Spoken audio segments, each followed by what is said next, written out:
Hola chicos, buenas tardes. Tuve problemas para iniciar grabación en Zoom, así es que tuve que enviarles otro tipo de link, pero en honor al tiempo, obviamente vamos a comenzar la grabación. De todas maneras, espero que la puedan ver. Y ya. Entonces, la clase de hoy va a tratar de la gastroenterología en general. Este PPT se encarga de la introducción y las afecciones bucales primeramente, y luego vamos a pasar ya por todo el tracto digestivo, que consta del esófago, el estómago, el hígado, el páncreas, todas sus glándulas accesorias, y el intestino delgado, intestino grueso. Entonces, el aparato digestivo, como les comenté, se compone de dos partes. Uno es el tracto gastrointestinal en forma tubular, que se va a extender desde la boca hasta el ano. Va a pasar por las tres porciones del intestino delgado, ya sea el duodeno, el yeyuno, el ileón, y por el intestino grueso, el ciego, el colon y el recto, que son las partes que lo conforman. Además, consta de dos glándulas accesorias, que serían el hígado y el páncreas, quienes van a ayudar también a generar su función. Es responsable de la digestión, de la asimilación de nutrientes, tolera antígenos provenientes de las dietas y la microbiota comensal entérica que tiene ya desde el nacimiento de cada individuo. Y la diarrea es el signo cardinal de una disfunción gastrointestinal. Este es el signo más común que vamos a ver en nuestros pacientes, y pueden ser tanto leves, transitorias, y en general cuando estas son agudas de esta forma van a ser autolimitantes, ¿ya? Muchas veces no van a requerir ni siquiera de una ayuda médica, pero cuando ya comienzan a ser persistentes, cuando ya empiezan a agravarse, ya sí van a requerir de una evaluación médica y de nuestra ayuda. En las siguientes 3 diapositivas se observa una tabla que engloba la mayoría de los problemas gastrointestinales. Se correlaciona tanto la región anatómica del sistema gastrointestinal como con su órgano asociado, obviamente el más común o el que más afectado se ve. Y también habría que incorporar a esta signología, digamos, esta signología inespecífica que está en los primeros recuadros, al hígado y el páncreas, ¿ya? Además, y lo que me interesa es que se entienda, es que a pesar de que tenemos signos gastrointestinales de manera primaria, digamos, al sistema, también podemos tener signos gastrointestinales de forma secundaria a otros sistemas, ¿ya? Por ejemplo, el dolor abdominal, que se evidencia acá, es, primeramente, uno tiene que pensar de que puede ser el sistema gastrointestinal, sobre todo si se acompaña de diarreas, vómitos, etcétera, dolor abdominal craneal y eso. Entonces, en ese caso podríamos pensar, es una hepatitis aguda, es una colecistitis, es una pancreatitis, pero si es secundario, quizás a este sistema gastrointestinal como tal, podríamos o tendríamos que pensar de que pudiera haber una torsión esplénica o un hipodrenocorticismo, o podría ser una toxicidad y secundariamente se nos está viendo afectado nuestro estómago, intestino, etcétera. Tenemos que pensar en otro tipo de cosas. Estos recuadros se los voy a dejar en el PPT, y ahí tienen un montón de signos inespecíficos gastrointestinales que podrían ser asociados tanto al sistema como tal o a otro tipo de sistema.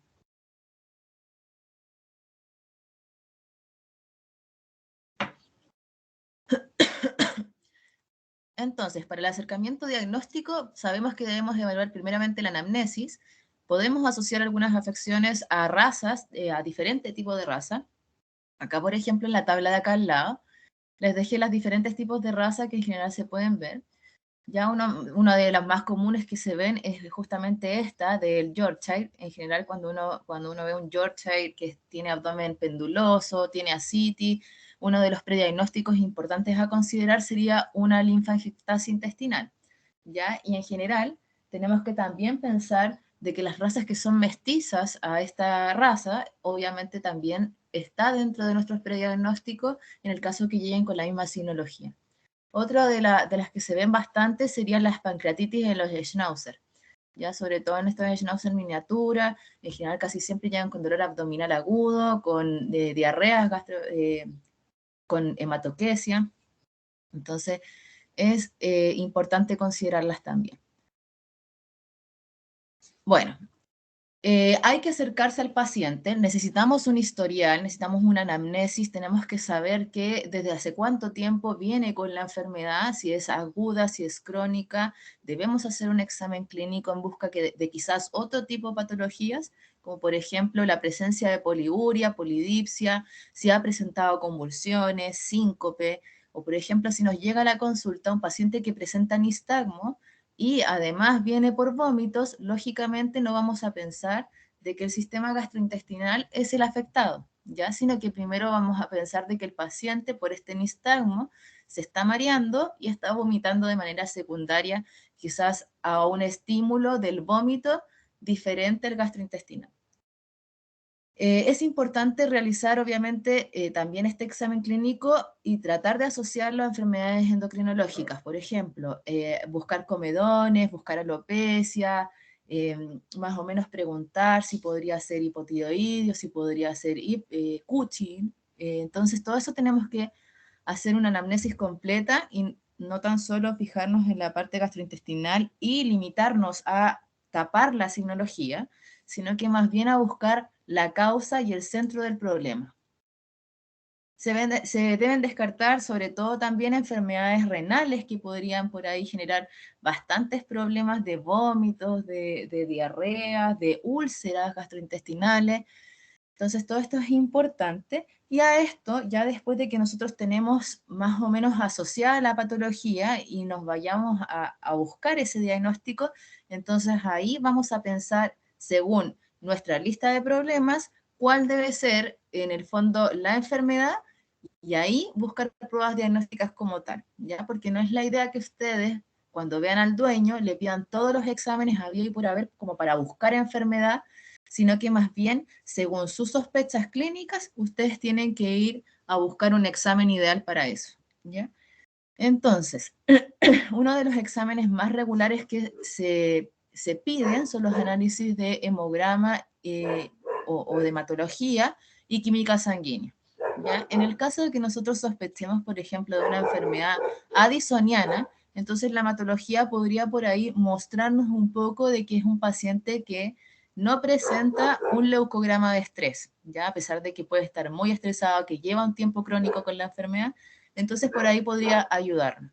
En el caso de un Cushing, vamos a ver de que quizás tiene suficiente leucograma de estrés. Ya podría tener por ahí una trombocitosis, otro tipo de cosas. En el caso, perdón, del perfil bioquímico, entonces nos vamos a ir ya a buscar de lleno una enfermedad renal, ya a ver si la albúmina está alta, está baja, si hay enfermedades que nos pueden disminuir esta albúmina y entre eso podría ser buscar efectivamente una enfermedad intestinal evidenciada, digamos, o buscar una enfermedad, por ejemplo, renal que está haciendo perder las proteínas a través del riñón y tiene presencia de proteinuria. Entonces, por ahí también podríamos descartar con un urianálisis si hay presencia de proteinuria. ¿Ya? Otro tipo de acercamiento diagnóstico podrían ser ya estas pruebas diagnósticas específicas como tal, donde ya entramos con la imagenología, la radiografía, la ecografía, la endoscopía.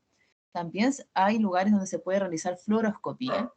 Y otros test más específicos como lo es la TLI, que sería para el tripsinógeno pancreático, que nos podría ayudar a descartar una insuficiencia exocrina pancreática, ¿ya?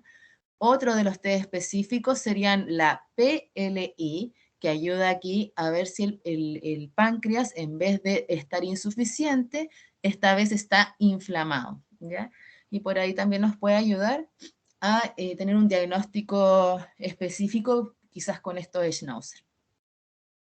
Eh, también hay mediciones de folatos, de cobalamina, pero la verdad es que los laboratorios acá en Chile, veterinarios, no están como bien estandarizados, por lo tanto no son pruebas tan confiables hasta el minuto, ¿ya?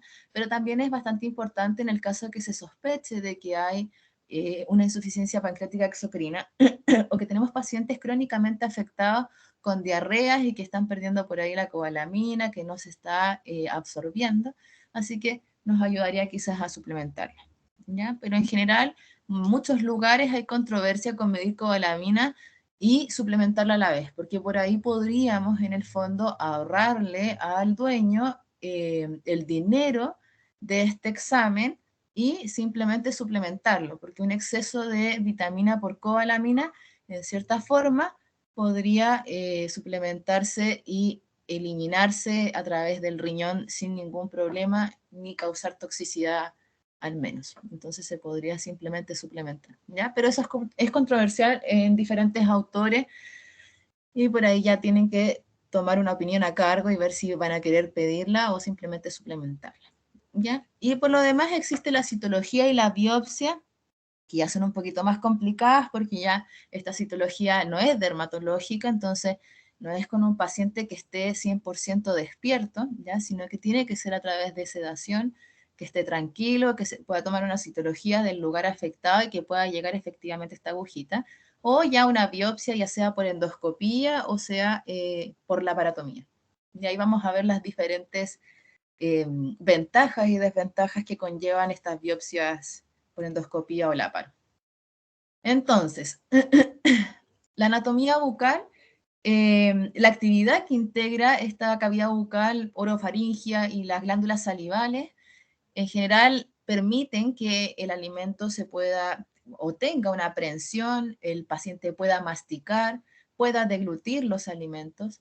Y ahí las enfermedades en el fondo o las afecciones más importantes que tienen nuestros pacientes caninos son estas enfermedades periodontales. Ya son un problema muy común que van a ver en varios pacientes que lleguen a veces a consulta control sano o a veces incluso por otro tipo de problemas donde ustedes van a ir a verle el tiempo llenado capilar en la boca y el paciente está lleno de tártaro dental, ¿ya? Y con placas o piezas sueltas.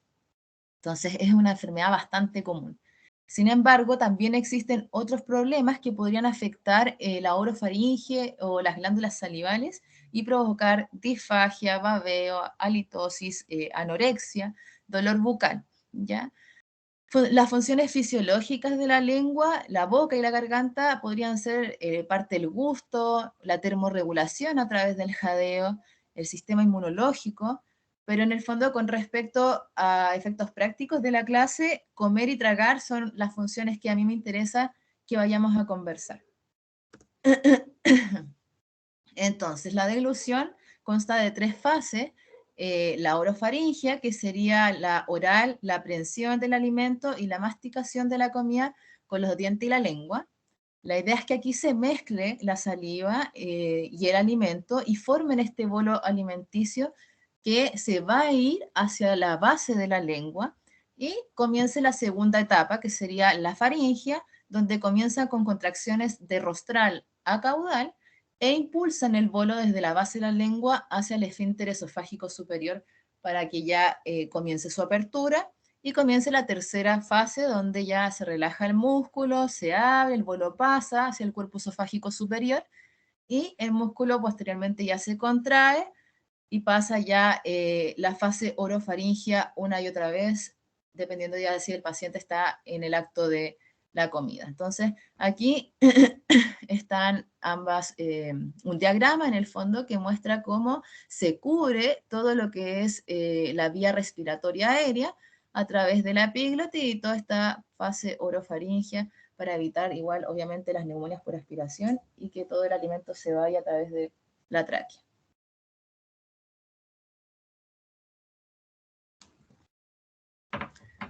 Entonces, las glándulas salivales proporcionan el líquido para macerar estos alimentos, ¿ya? Y también intentan aumentar la superficie disponible para todas las acciones enzimáticas que vienen ya luego en el estómago. Va a lubricar también todo el alimento para que pasen hacia el esófago, ya que como vamos a comentar después, el esófago es una cavidad virtual.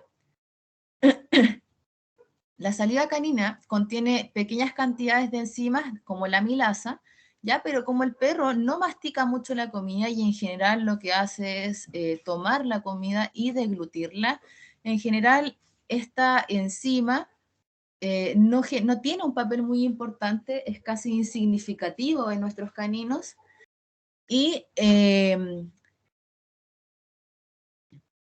es casi insignificativa la función en los caninos, por lo tanto no tienen un papel muy relevante.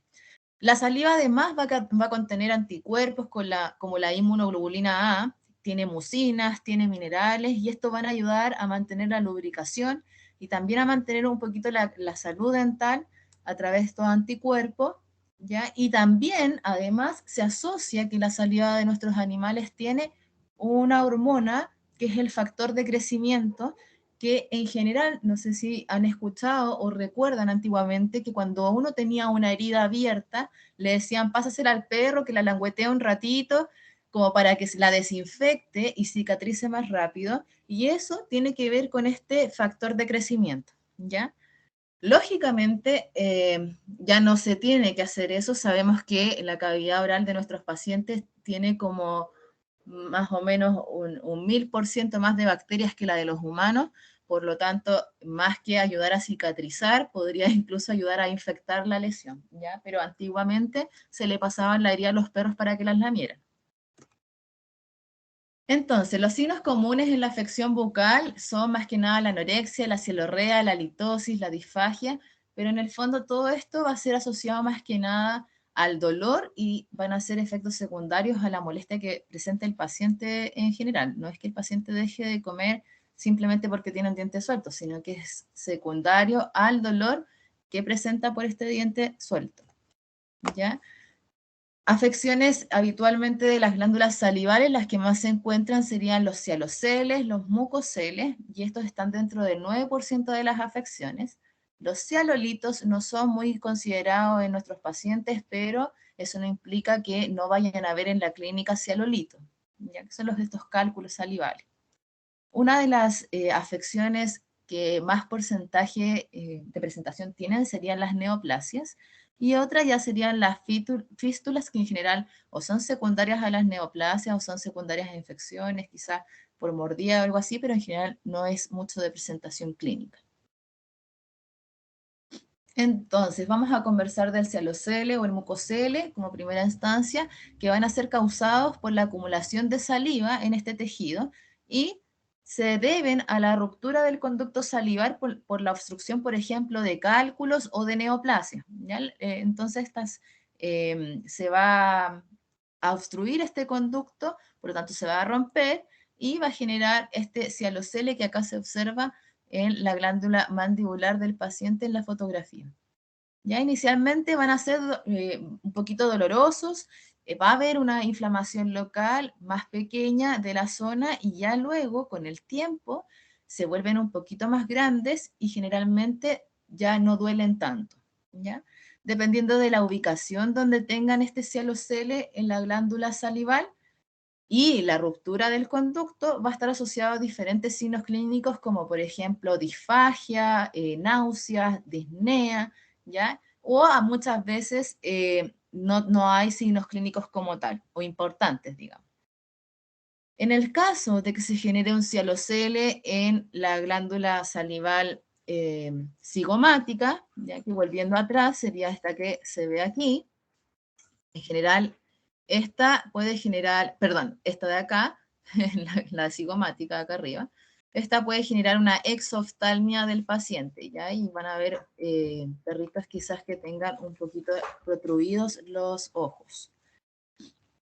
El diagnóstico va a corresponder más que nada a la evaluación clínica.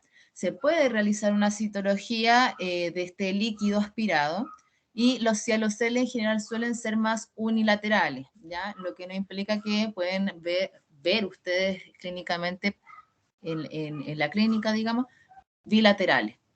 Pero en ese caso siempre deben diferenciarlo de un linfoma, porque también es una sinología parecida a esta, ¿ya?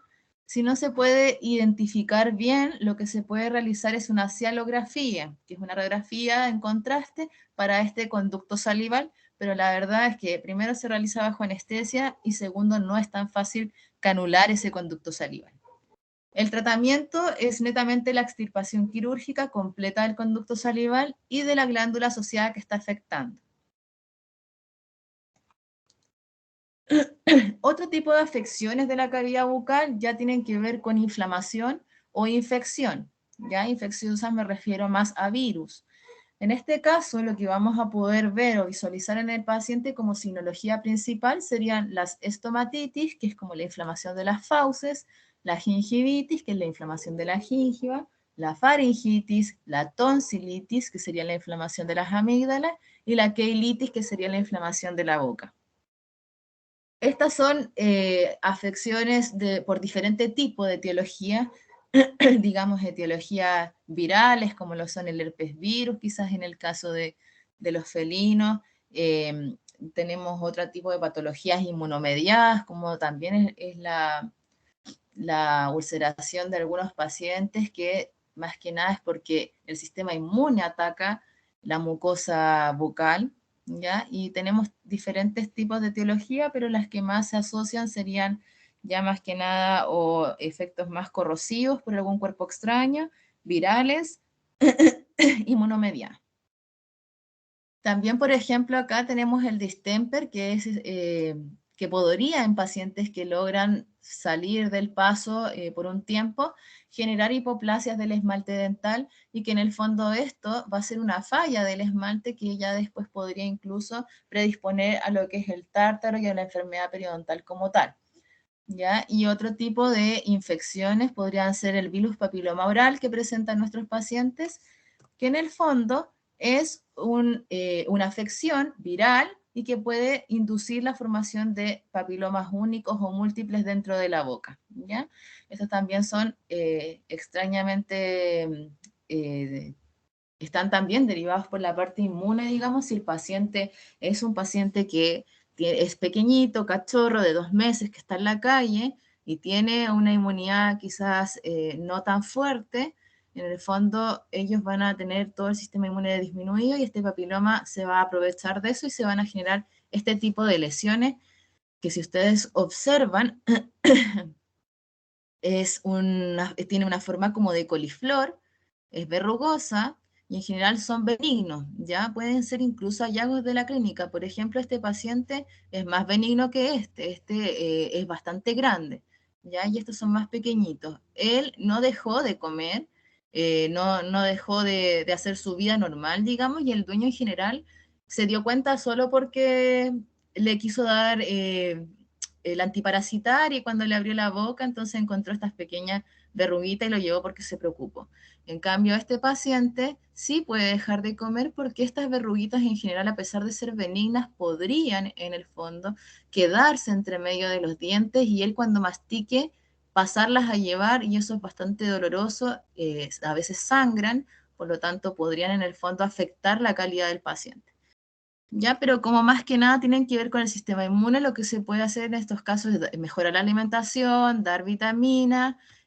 Por ahí hay papers que indican que se podría dar acitromicina como inmunomodulador, ya, pero la verdad es que son autolimitantes, muchas veces duran una semana, 2 semanas con un poco de ayuda y podrían resolver sin ninguna otra necesidad de tratamiento. ¿Ya? Lo que sí son bastante asociados a, si se perpetúa este papiloma oral, a la larga podrían generar un carcinoma de células escamosas oral, ¿ya? Pero en general resuelven bastante bien y no se vuelven a presentar, a excepción si este paciente ya es viejito y quizás tiene una enfermedad primaria que podría también ahí estar gatillando la inmunidad. Entonces, las lesiones más importantes de nuestros pacientes, como les comentaba en un comienzo, es la enfermedad periodontal como tal, es la que ustedes más van a encontrar.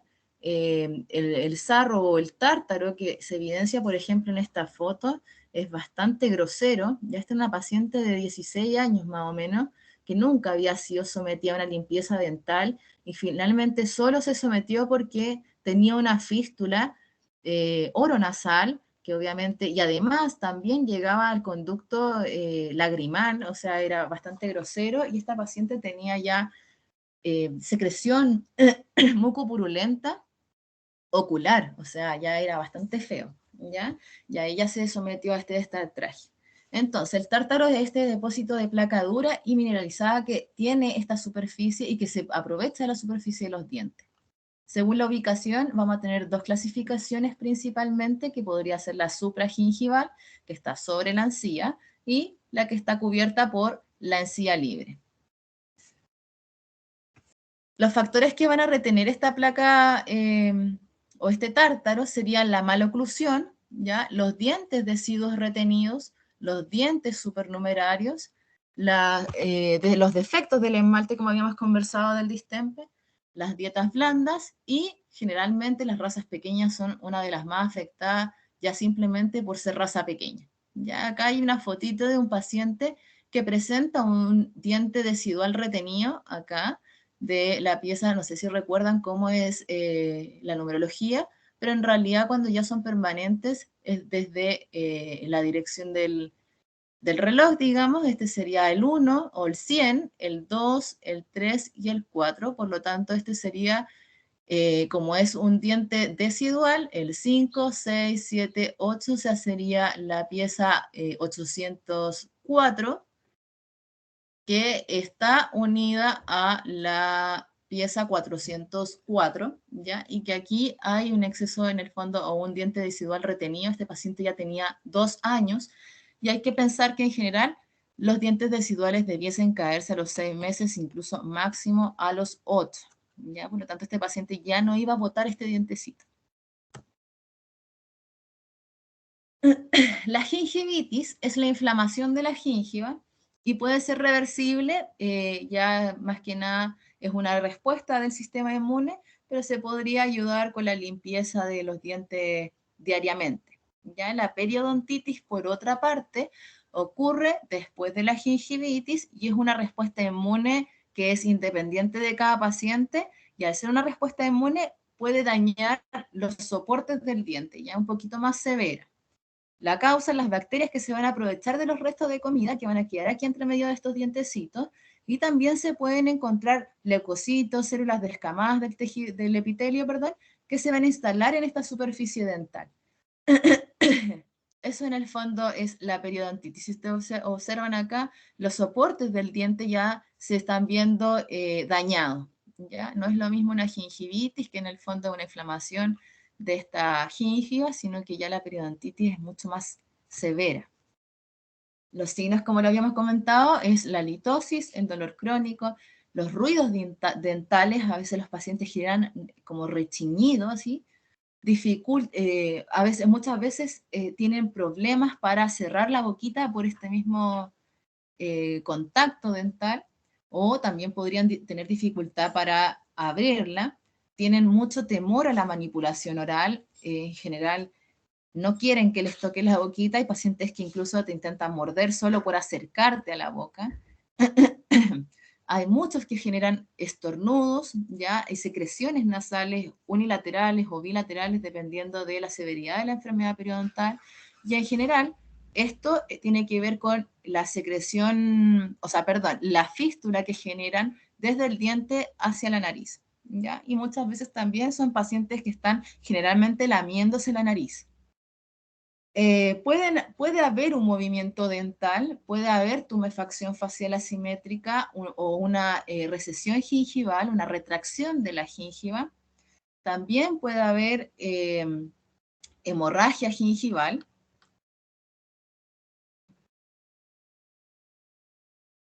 Y secreción nasal.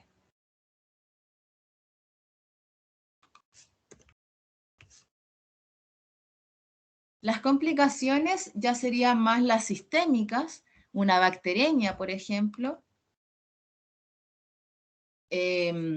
Sabemos que, por ejemplo, no sé si han tomado estos medicamentos que son sublinguales, la boca está bastante irrigada, por lo tanto tiene una absorción mayor. Si ustedes tienen por ahí bacterias, también se van a absorber. Pueden generar estos inmunocomplejos que dañan los riñones, generar glomerulonefritis, puede haber una hepatitis. Recordar que el hígado tiene también una función en el fondo que trata de hacer una limpieza de la sangre. Por lo tanto, ellos también son los encargados de tomar estas bacterias, tratar de disminuir la población de bacterias exógenas, digamos. Pueden generar artritis, endocarditis bacteriana, y esta es una de las enfermedades que está bastante asociada en el humano. ¿Ya? Hay una relación bastante cercana entre enfermedades periodontales y endocarditis bacteriana, ya en el humano. En nuestros pacientes por lo general falta un poquito más de literatura, pero se está asociando de todas maneras. Hay un par de papers por ahí que van a encontrar en que efectivamente hay reporte de casos. Entonces, el tratamiento para esta afección es nada más que un tratamiento periodontal, idealmente con un odontólogo. ¿Ya? ¿Por qué les digo esto? En general, hay muchos médicos generales veterinarios que realizan limpiezas dentales. Por ejemplo, este paciente, si ustedes observan, tiene unos dientes hermosos, están blanquitos, no tiene ni un rastro de tártaro, por lo que podemos pensar que este médico realizó un hermoso destartraje. ¿Ya? El problema fue el siguiente.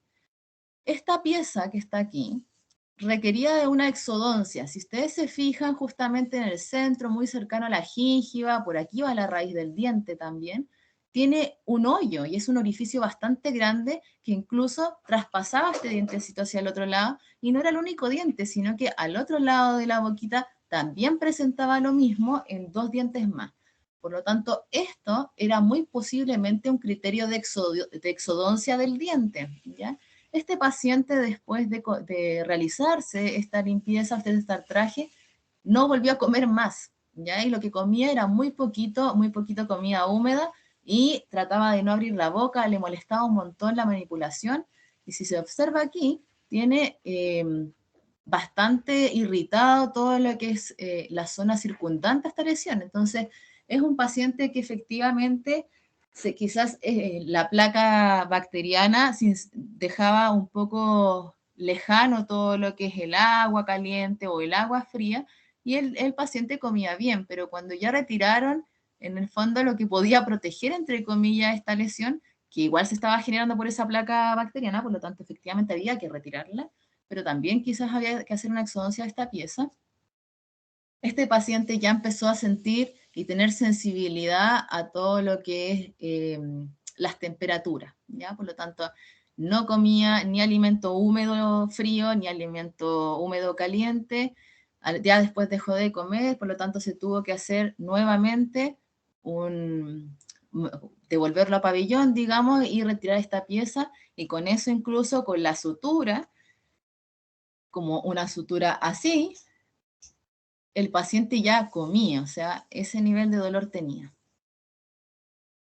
Entonces, como los odontólogos especializados tienen la capacidad en el fondo de saber que una pieza debe ser extraída, tiene que ver con las radiografías que toman, ¿ya? Acá hay radiografías dentales de nuestros pacientes que en general los odontólogos toman previamente al procedimiento mientras está anestesiado, y ahí van tomando la decisión de qué pieza dental hay que retirar, ¿ya? Pero en general las exodoncias ya muy visibles, que un médico general podría darse cuenta, efectivamente ese dientecito que vimos anteriormente, o estos dientes que están móviles o con raíz expuesta, que son los dientes que podrían doler y molestar.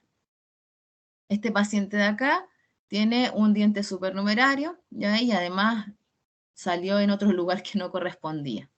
Y este paciente de aquí está ya en una posición laterolateral de la misma imagen que habíamos visto anteriormente, y la idea era que pudieran visualizar toda la placa entre medio que se forma entre los 2 dientes, el decidual y el permanente.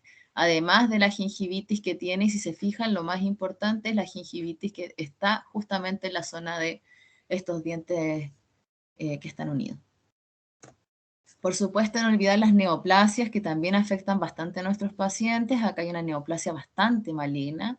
Acá hay que sedar, tomar una biopsia, evaluar si es necesaria la quimioterapia, pero en general era un paciente que ya no estaba comiendo, y hay que ver también más la calidad de vida que la cantidad de vida, ¿ya? Y por acá también tenemos otro paciente que había presentado anorexia ya hace un par de días. Se abrió la boquita para evaluar, pensando que podía tener quizás una enfermedad periodontal, pero se evidencia en la zona más caudal de la boca una neoplasia de aspecto maligno, ¿ya? y por ahí hay que tomar decisiones con el dueño.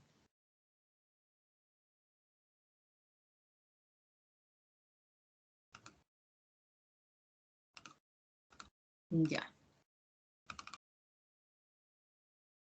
La segunda parte serían las afecciones gastrointestinales, o sea, perdón, las afecciones esofágicas, ¿ya? Donde el esófago era la cavidad virtual que les había comentado anteriormente. Esta es una cavidad en el fondo ficticia que solo se va a expander según el alimento que estén comiendo, ¿ya? Pero luego de que pasa este alimento, vuelve a su forma natural y vuelve a ser una cavidad ficticia.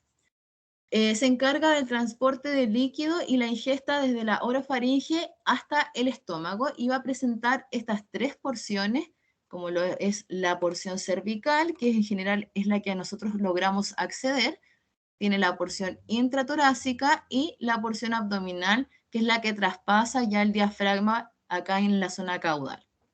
El revestimiento del esófago es un epitelio escamoso estratificado en el comienzo, pero que termina al final en la entrada del estómago y se convierte ya en un revestimiento simple. Y el esófago también, al igual que el tubo digestivo, se va a encontrar conformado por 4 capas histológicas que desde adentro hacia afuera se van a organizar de la siguiente manera, que sería primero el epitelio, ya la lámina propia, y la muscularis mucosae, que sería la muscular de la lámina de la mucosa, ¿ya? A diferencia del resto del intestino delgado, que también está constituido por la muscularis mucosae en la mucosa, en el caso del esófago no ayuda en nada a la motilidad. Además, estas capas van a presentar entre medio la submucosa, que es la capa que tiene los vasos sanguíneos y que van a irrigar la mucosa, ¿ya? Y que en el fondo se puede observar claramente en una endoscopía, se pueden observar estos vasitos pequeños y puede ser sin ningún tipo patológico, ¿ya? Podemos observarlos con un paciente sano, pero ya va a cambiar cuando esta zona está eritematosa, cuando estos vasos sanguíneos están más grandecitos, y en el fondo ahí ya habría que observar si ya tiene que ver con alguna patología esofágica como tal. Luego sigue la muscular y finalmente la adventicia, y esta última capa, a diferencia del resto del tracto gastrointestinal, en el esófago no tiene capa serosa, ¿ya? Pero en el resto sí la presenta. Entonces, está constituido principalmente por dos esfínteres, ya tenemos en el caso del humano el esfínter esofágico superior, pero en el caso de nuestros pacientes también se encuentra como esfínter esofágico craneal, obviamente porque está más hacia rostral, ¿ya? Por lo tanto, yo le voy a llamar esfínter esofágico superior craneal. Y luego lo componen este cuerpo del esófago, que es bastante largo, para terminar en el esfínter esofágico inferior o caudal, que es mayormente conocido como el cardias. El canino, el músculo principal de su esófago es el músculo estriado longitudinal. Y si observan aquí en esta fotografía, se observa, como lo dice su nombre, de manera longitudinal. Por otra parte, el gatito en el fondo presenta este mismo músculo longitudinal en las primeras dos porciones, pero en el tercio distal ya presenta un músculo liso transversal y se observa así como lo pueden ver aquí.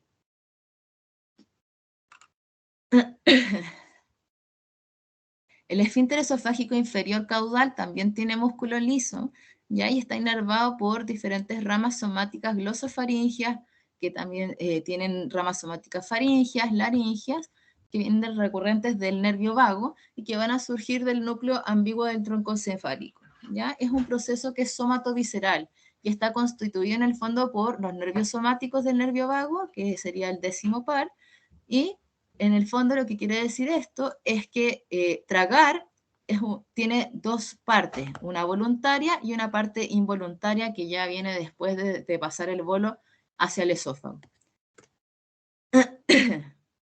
Entonces, la deglución tiene un mecanismo para prevenir el reflujo gastroesofágico, ¿ya? Por ejemplo, durante el ayuno ambos esfínteres superior craneal e inferior caudal van a tener una gran presión desde el exterior, por lo tanto se van a mantener cerraditos.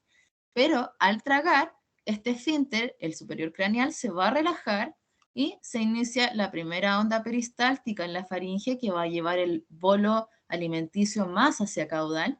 Si la onda peristáltica no es lo suficientemente buena para propulsar el bolo, entonces se va a generar una segunda onda peristáltica y se va a distender el esófago. ¿Ya? Vamos a relajar el esfínter esofágico inferior y va a permitir el paso del bolo como para evitar ya el reflujo del contenido gástrico. Este esfínter va a tener que volver a contraerse posterior a toda esta actividad. Entonces, las principales afecciones que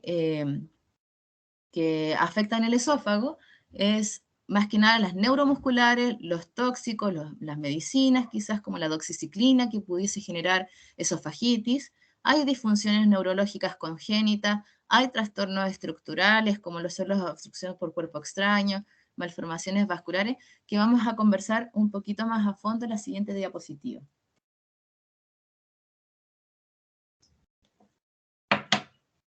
Primero tenemos que tener un acercamiento al paciente con afección esofágica.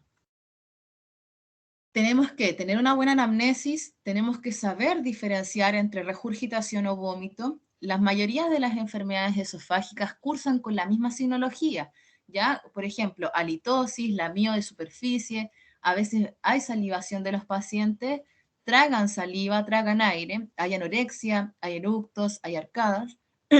Podríamos presentar odinofagia, que es la dificultad para tragar, y siempre debemos evaluar al paciente de manera completa. ¿Ya? Esto significa evaluar signos respiratorios, en el caso de que se sospeche de que presentan una neumonía por aspiración. Secundaria a la patología esofágica, podría también causar tos, sibilancias a la auscultación pulmonar, y debemos fijarnos si puede ser una polimiositis, donde hay una inflamación muscular generalizada de estos pacientes, podrían tener problemas en la marcha o debilidad al caminar, y hay que descartar signos gastrointestinales secundarios a otras enfermedades endocrinológicas, al igual como habíamos comentado anteriormente, en este caso como el Addison, el Cushing, etc. Entonces siempre hay que tener una buena anamnesis, hay que tomar bien los signos clínicos y realizar nuestra lista de problemas asociado al paciente. Entonces, como les comentaba, en el fondo hay que aprender a saber si es vómito o si es regurgitación. ¿Ya? Esto en general no es tan fácil, pero sobre todo cuando vienen los dueños y nos dicen, ¿sabes qué vomita? Pero para el dueño todo es que vomitan, ¿ya? Cualquier cosa que hagan en el fondo es vómito. Muchas veces los pacientes tosen y expectoran y el dueño te dice, ¿sabes qué vomita? Pero en realidad es totalmente una enfermedad respiratoria, ¿ya? Por lo tanto, tenemos que saber, saber diferenciar estos dos signos, ¿ya? Uno sería, en el fondo, el vómito, que el vómito, como lo vamos a ver posteriormente, tiene, a ver, ahí sí, tiene diferentes, ahí sí, tiene diferentes razones, digamos, puede estar afectando quizás otros órganos, y luego podría estar afectando al sistema gastrointestinal como forma primaria, pero en general siempre hay que descartar otro tipo de patología. El vómito en el fondo es un signo inespecífico, ¿ya? Por lo tanto, no sugiere que sea el esófago primeramente afectado, sino que podría ser quizás otro órgano. No así cuando hablamos de la regurgitación, que en ese caso sospechamos que el principal órgano afectado es el esófago. Entonces se podría casi decir de que la regurgitación es un signo patognomónico de una enfermedad esofágica, ¿ya? Y acá hay una tabla donde podemos diferenciar los diferentes signos que nos podrían ayudar a evaluar si es una regurgitación o es un vómito, y cosas que podríamos en el fondo preguntar al tutor. Primero hay que distinguir entre si ha presentado un esfuerzo abdominal o si simplemente fue algo más pasivo, ¿ya? Ya que el vómito es la expulsión con esfuerzo del contenido gástrico hacia la boca, es decir, un movimiento activo que devuelve el alimento y tiene prensa abdominal. En cambio, la regurgitación no hay esfuerzo abdominal, El movimiento pasivo es retrógrado, pero típicamente tiene ausencia de sonido, no como el vómito, que a veces presenta sonidos a la arcada, o los gatos demuestran cuando quieren vomitar con estos predromos, maullan, empiezan a hacer un esfuerzo, una compresión abdominal importante con bastante sonido. Y dentro de los signos del sistema gastrointestinal, en el fondo hay que diferenciar si el paciente tiene signos prodrómicos, ¿ya? Por ejemplo, nosotros en la regurgitación evaluamos que el paciente no debiera tener signos prodrómicos, el paciente no debiese sentir náuseas, no debiese estar mareado, no debiese estar avisando que se siente mal, sino que simplemente debiese expulsar el contenido, ¿ya? Y en general podría haber un poquito de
Entonces, ya, exceptuando obviamente los pacientes que están inconscientes. Hay pacientes que pueden padecer esofagitis y pueden presentar ambos signos, ya tanto vómitos como regurgitaciones. Entonces también hay que evaluar ese problema. El examen físico, como les había comentado en un comienzo, el esófago cervical es el principal, la principal porción del esófago a ser evaluada y en el fondo es el único lugar que se podría llegar a palpar fácilmente. Pero en general es difícil observar signos clínicos a pesar de que este paciente quizás cursa con una esofagitis importante, quizás no encontremos nada, ¿ya? Pero hay a veces posibilidades de encontrar quizás un cuerpo extraño que está ocluyendo de forma parcial y por ahí podría ayudarnos después a solucionar ese problema con otro tipo de diagnósticos y ayudar al paciente a retirar ese cuerpo extraño.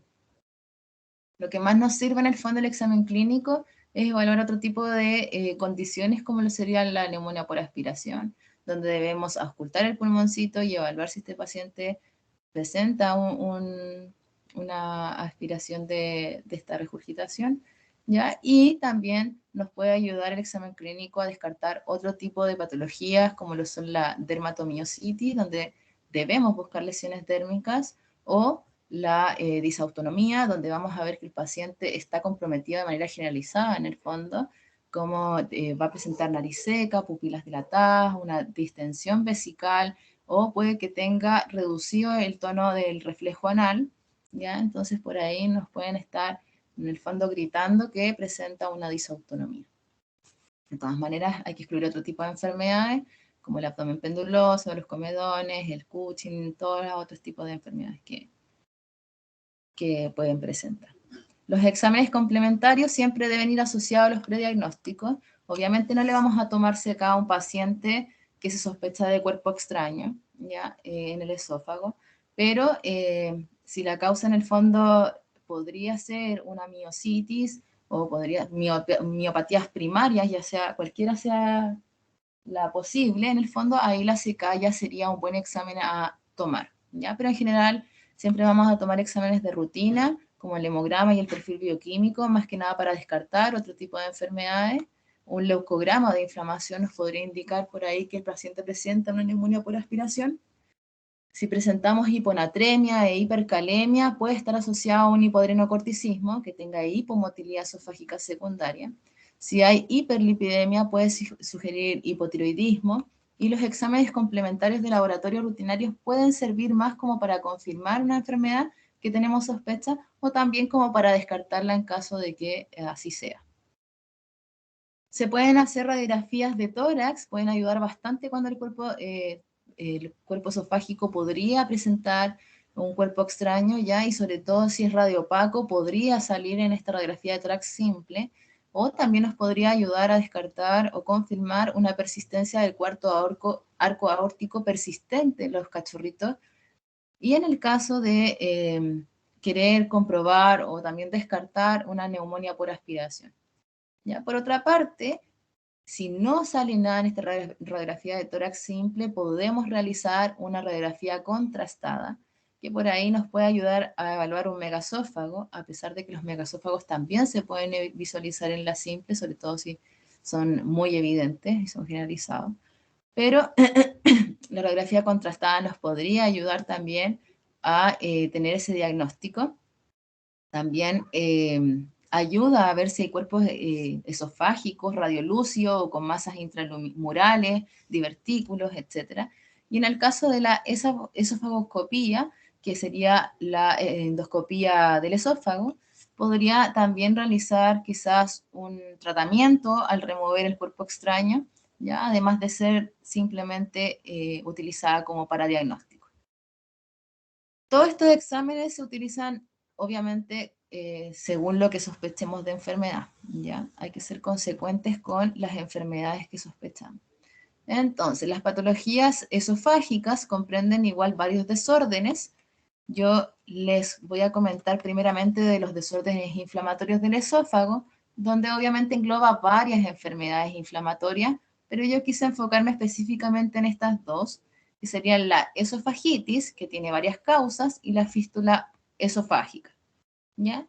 La esofagitis es la inflamación de la mucosa esofágica y puede ser tanto difusa como localizada. Hay diferentes tipos de causas como el tragar comida caliente, objetos calientes, injurias químicas, cáusticas. También puede ser parte de una causa más que por una anestesia, digamos, hay reflujo perianestésico. Hay medicamentos que pueden causar esofagitis, como está bien estudiada la doxiciclina en gatos, que incluso hay estudios que indican que se debe dar 5 a 6 ml de agua posterior al medicamento para realizar un clearance de este esófago, ¿ya? También tubos esofágicos mal posicionados, cuerpos extraños, todo eso podrían causar un daño a la mucosa y una posterior, obviamente, inflamación de este esófago, ¿ya? Pero también podría ser parte de una incompetencia del esfínter esofágico inferior, pero esto está un poquito controversial pensando en que es de manera primaria, pero lo que sí está estudiado es que se puede presentar esa incompetencia secundaria a hernias hiatales, ¿ya? La endoscopia en este caso sería como el gold estándar para casos de esofagitis, pero hay esofagitis que pueden ser más leves y ahí podrían solo aparecer con biopsia. Entonces, por ejemplo, en esta foto se observa un aumento de la vascularización, hay agrandamiento de los capilares sanguíneos y todo esto ocurre más que nada en respuesta a la exposición del ácido estomacal sobre la mucosa esofágica que no está en el fondo hecha para recibir este ácido. El tratamiento de la esofagitis, más que nada, primero es resolver la primera causa. O sea, si tiene que ver medicamento asociado, entonces hay que retirarlo, ¿ya? Si hay cuerpo extraño, hay que retirarlo. Pero en el caso de no tener una causa aparente, se podría ya usar un inhibidor de bomba de protones, como lo es el omeprazol, que va de dosis 1 a 1,5 miligramos kilo, 2 veces a la semana, más o menos por 3 a 4 semanas. ¿Ya? Administración, por ejemplo, preanestésica de cisaprida, esomeprazol en conjunto, que van a disminuir los episodios de reflujo en los perros anestesiados. El omeprazol solo no es tan efectivo según la literatura y solo ayudaría a disminuir la acidez del reflujo, pero no los episodios como tal. También hay literatura que indica que quizás el esófago podría aceptar más reflujo estomacal que fuera un poquito alcalino, más que el ácido. Ya el ácido pareciera dañar mucho más la mucosa que un reflujo gástrico alcalino. ¿Ya? Por lo tanto, quizás por ahí el omeprazol sería una buena idea de inyectar previamente. La inflamación esofágica por sí sola puede causar hipomotilidad esofágica, ¿ya? Contrariamente a lo que se piensa, el uso de metoclopramida, en este caso, no resulta en un cambio significativo en la presión del esfínter esofágico inferior. Solo la administración de cisaprida, ¿ya? Aumenta un poquito más significativamente la presión de ese esfínter según un estudio, ¿ya? Y en casos de gastritis severa, en los perros se puede utilizar más que nada 1 miligramo kilo 2 veces al día, más que una vez al día. Por otra parte, el supralfato, que podría ayudar a proteger esta mucosa, podría en el fondo ayudar en estas úlceras que forman, en el fondo, este supralfato forma como una barrera protectiva de las úlceras de la mucosa dañada. Y eso obviamente va a inhibir la acción erosiva del ácido gástrico y la pepsina, pero en el fondo solo se justifica cuando hay mucosa expuesta, ¿ya? Clínicamente igual se ha asociado a aliviar un poco los signos de nuestros pacientes. Entonces, de todas maneras, nosotros a veces lo utilizamos más que nada varias veces al día, a 0,5 ml kilo, y vamos viendo si presenta una mejoría o un alivio al menos. Además que este medicamento se puede refrigerar, puede ser un poquito más fresquito para ese esófago irritado. El pronóstico en general, si es una esofagitis leve, puede ser favorable, y si es una esofagitis más severa, puede generar estenosis, ¿ya? Y también se asocia que si la mucosa tiene más de 180 grados del alrededor del esófago, digamos, de daño, entonces hay mayor riesgo a formar estenosis. La fístula esofágica, por otra parte, que también es una enfermedad inflamatoria del esófago, es la comunicación que existe entre el sistema respiratorio y el sistema gastrointestinal. ¿Ya? Hay dos tipos de clasificaciones, puede ser la broncoesofágica, que va obviamente incluir los bronquios y el esófago, y la tráquea esofágica, que pueden ser ambas secundarias quizás a un cuerpo extraño que lesionó todo esto, o también se han descrito congénitas en el caso del Cairn Terrier, que es como un ancestro del Westie.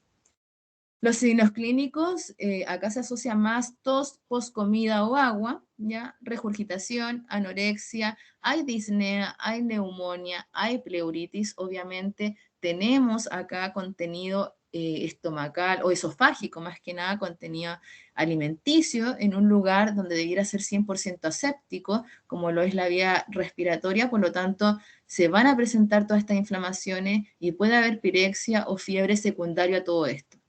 ¿Ya? Acá en esta fotografía se observa una fístula esofágica en el fondo, más asociada a la tráquea, ¿ya? Y justamente se evidencia cómo se va el bolo alimenticio para ambos sistemas. El diagnóstico es por imagen, se requiere de una radiografía contrastada, por ahí un poco controversia si es bario o yodo, en general siempre que no queremos irritar mucho las zonas, el yodo es el de elección, ¿ya? Pero hay otros autores que indican que el bario podría ayudar en una de las dos fístulas mayormente. El tratamiento es la reparación quirúrgica de la fístula y obviamente si hay algún lobo afectado con neumonía por aspiración y es muy grande y le cuesta al paciente respirar, se podría hacer una lobectomía pulmonar. Y el pronóstico, por lo tanto, se describe extrañamente como bueno, obviamente, si reparamos todo esto. ¿Ya? Es bastante malo si el paciente queda así. Otro de los desórdenes que afectan el esófago podrían ser la motilidad esofágica. ¿Ya? Acá yo englobé, también hay varias enfermedades, digamos, pero yo englobé principalmente estas 4, donde vamos a tener megasófago, hernia hiatal, divertículo esofágico y disautonomía principalmente. Primero, reconocer que el megasófago en el fondo es el agrandamiento del esófago, ya deja de ser una cavidad virtual, ahora es un órgano que está constantemente dilatado. Tenemos dos posibilidades, que sea congénito, que en general nos vamos a dar cuenta en los cachorros, y tenemos la posibilidad de que sea adquirido, ¿ya? En general, el adquirido ya se puede dar secundario a otras patologías, pero cuando ya descartamos todo este tipo de patologías, vamos a sospechar que es idiopático y en general es lo que se da mayormente en perros, ¿ya? El esófago o el megasófago adquirido idiopático. Los signos clínicos serían la regurgitación, la pérdida de peso, la litosis, la tos, la fiebre y el letargo. También se pueden diferenciar entre megasófago generalizado y parcial. En el caso del megasófago congénito, hay razas más predispuestas, como lo son el Terranova, el Samoyedo, los Springer Spaniel, ya todas estas que están aquí descritas, y hay una etiología que podría por ahí ayudar a presentar esta patología, que es la malformación vascular, ya que es la persistencia del arco aórtico en los cachorros. Por ahí más adelante se los voy a comentar. En general, puede ser una dilatación generalizada por fallo de este arco reflejo y finalmente podría tener un megasófago parcial desde esta obstrucción hacia craneal. Los signos clínicos en general se van a observar más al destete, ya en los pacientes comienzan a comer y por ahí ya es como es sólido, podrían presentar estos vómitos.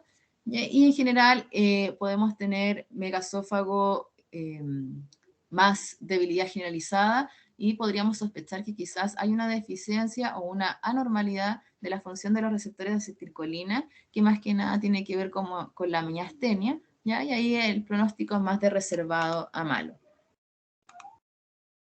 Por otra parte, el megasófago adquirido tiene que ver con los pacientes de mediana a edad más geriatra, ya las razas más predispuestas son el ovejero alemán, el golden retriever, y en general acá solo se realiza tratamiento de soporte y sintomático.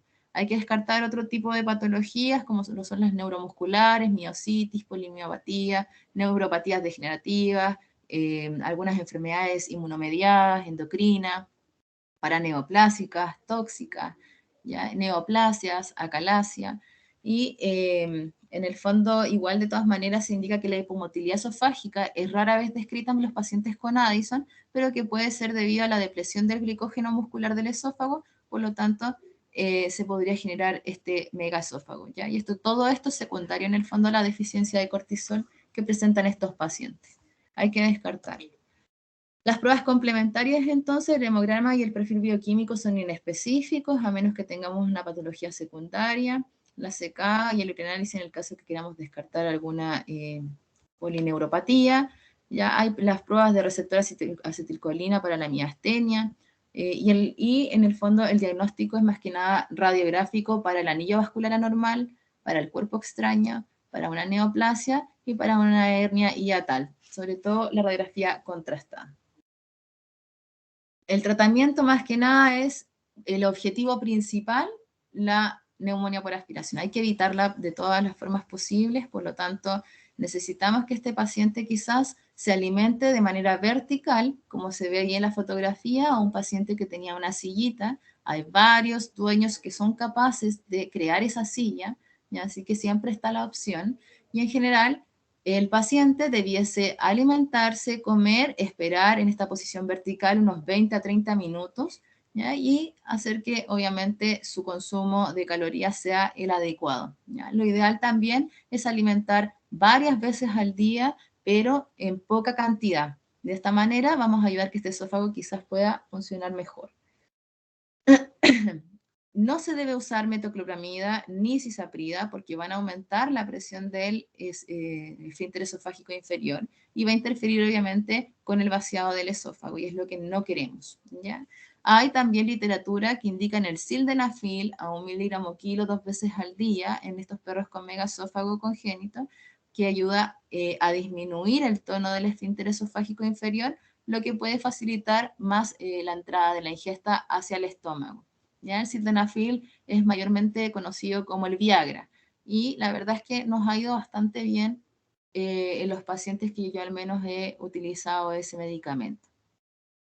En los megaesófagos secundarios se debe tratar la causa principal, ¿ya? La piridostomina se puede en el fondo utilizar en los pacientes con miastenia gravis y puede ayudar a diagnosticar y también se debe utilizar inmunosupresores en el caso que sean enfermedad inmunomediada.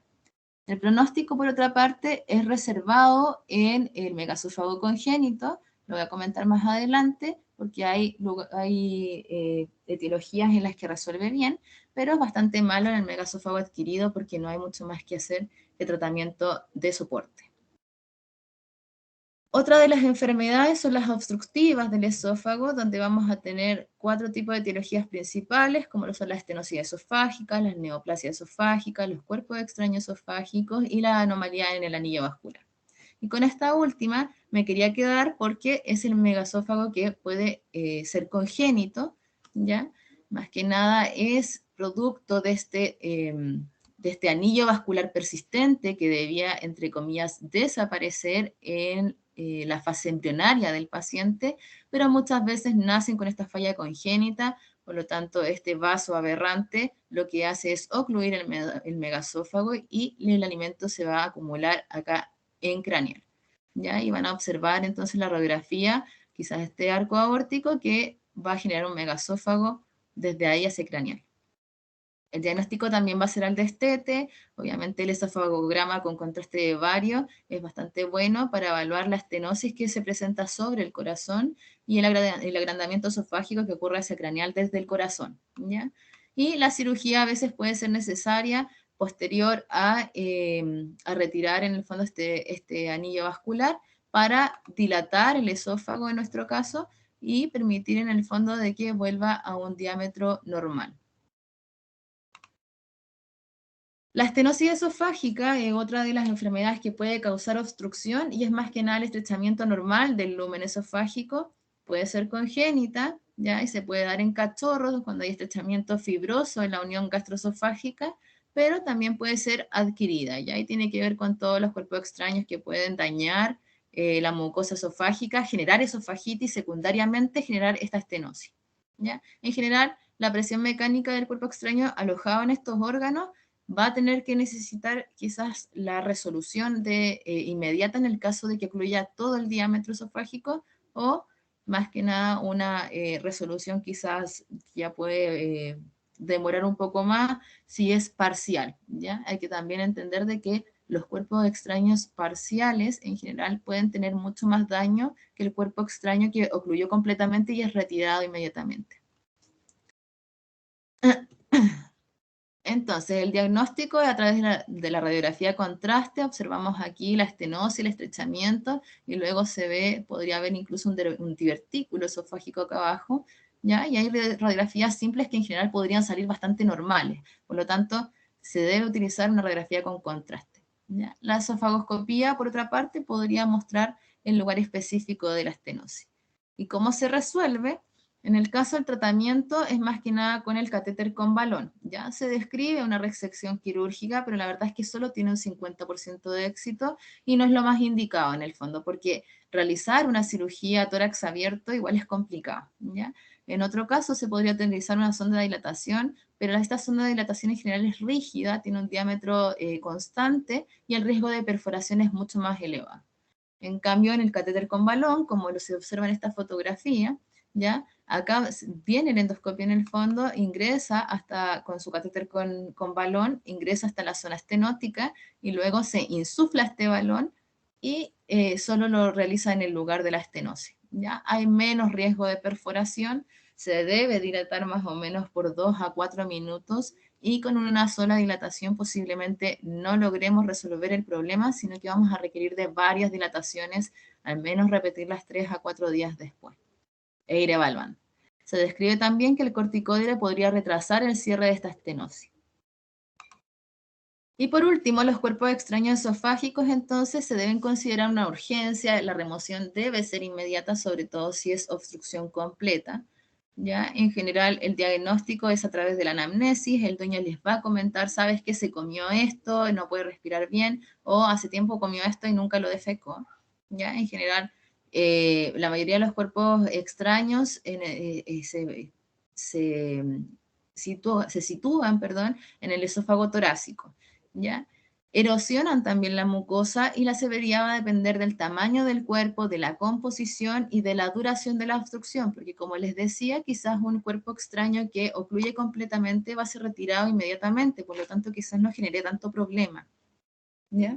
Pero cuando el cuerpo extraño esofágico se mantiene hace mucho tiempo y ocluye parcialmente, obviamente el paciente va a poder respirar bien, quizás tenga un poco de regurgitaciones asociadas a este o sea, perdón, a este cuerpo extraño, digamos, pero el cuerpo extraño no va a ocluir completamente, por lo tanto va a estar dañando constantemente la zona en la que está. Y esa mucosa se puede erosionar, puede generar úlceras, puede generar estenosis, puede generar millones de cosas. Entonces ya es más complicado a veces los cuerpos extraños parciales. Si se sospecha de perforación, el contraste que se debe utilizar en las radiografías debe ser de yodo, ¿ya? Y por último, la endoscopía podría ser tanto diagnóstica como el tratamiento, ¿ya? Se pueden retirar los cuerpos extraños que no son dañinos, pero los que son filudos o afilados se pueden empujar hacia el estómago y generar una gastrotomía, que en el fondo es una cirugía mucho más, o mucho más realizable, ¿ya? Se puede utilizar sucralfato, 1 gramo de cada 4 a 6 horas, genera alivio en estos pacientes. Y si hay lesiones ulcerativas en el esófago distal, el omeprazol debe ir de 1 a 1,5 miligramos kilo 2 veces al día para prevenir más daño en esta mucosa. Es bastante doloroso, por lo tanto, opioides también pueden ser necesarios, ¿ya? La cirugía se vuelve necesaria en el caso de que la endoscopía falle y en el fondo la cirugía esofágica se puede asociar con un mayor riesgo vital, por lo tanto no es como el tratamiento de elección, ¿ya?